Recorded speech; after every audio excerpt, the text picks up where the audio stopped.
This is a quick refresher on the subject of long-tail cast-on. Long-tail cast-on is also called continental cast-on, and it's usually begun with a slip knot. Now here I'm tying two yarns together, and we're going to pretend that we have one continuous yarn. I'll show you that later. But when you're learning long-tail cast-on, it's definitely easier to practice it using two yarns. And we need a yarn that leads to the ball of your wool, and we need a yarn that is the tail.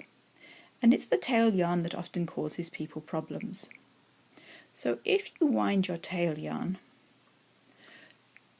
towards the cut end, you can make it into a yarn butterfly so it behaves better. The tail for long-tail cast-on normally needs to be 3 to 4 times the width you're going to cast on. And so here we've wound the tail. And I wound it towards the cut end. And I'm coming towards the last few inches. So I'm going to slip this bundle off my fingers, smooth it. There's the end that the yarn will pull from.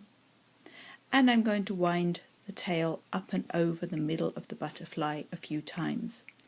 When I only have enough yarn to go round one more time, I'm going to tuck my finger in there, and then I can just tuck the tail of the yarn in at the end to fasten off the butterfly. And this butterfly will now pull from that end. Now let's cast on. When I teach people long-tail cast on for the first time, I have them hold their yarns out at right angles. And the important thing to notice is the ball yarn should be on the right and the tail yarn on the left.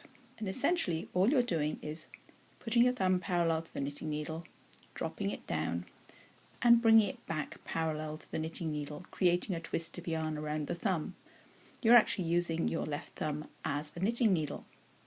So we tuck our needle tip into the loop we've just created, and then with the yarn leading to the ball, we knit it. And again, using our thumb as a knitting needle, we complete the stitch. And now we snuggle. You snuggle further than this. That's not enough.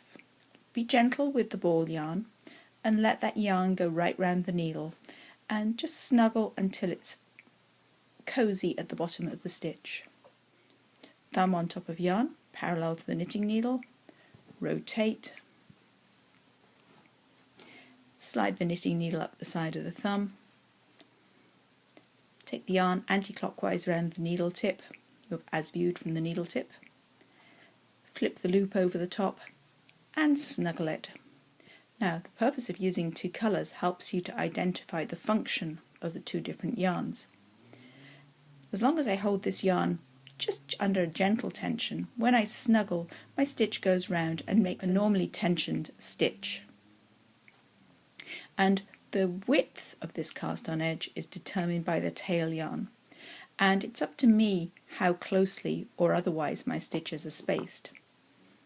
So I can deliberately, when casting on a sock, space my stitches just a little further apart than is usual. And you don't want to haul them down so they're right next door to their previous stitch. So you can control the spacing of the stitches by how you adjust the tail yarn. Another way to do this same cast on is to hold it with both yarns in the left hand under tension. Now I've got my thumb and my index finger under the yarns, and if I then tip them back and make this little heart shape, I can now make the loop using my thumb, knit the needle around the yarn goes around the needle anti-clockwise when looking at the tip, and then I can snuggle. And I'm pulling upwards so that the stitches don't get too close together. So in this manner I can control the spacing of the stitches. But do you notice something? Can you see how our yarn is becoming unplied here? This happens to the tail yarn, especially when you have a very long tail, and that's my reason for winding it into a butterfly. If I have a butterfly, I can let the butterfly just rotate and it will reinstate that twist back in the yarn and it won't become weak. If it's sitting on the floor, it just gets weaker and stragglier the further you cast on. If you wind your tail into a butterfly, you'll find this will help to keep your tail yarn under control and nicely plied.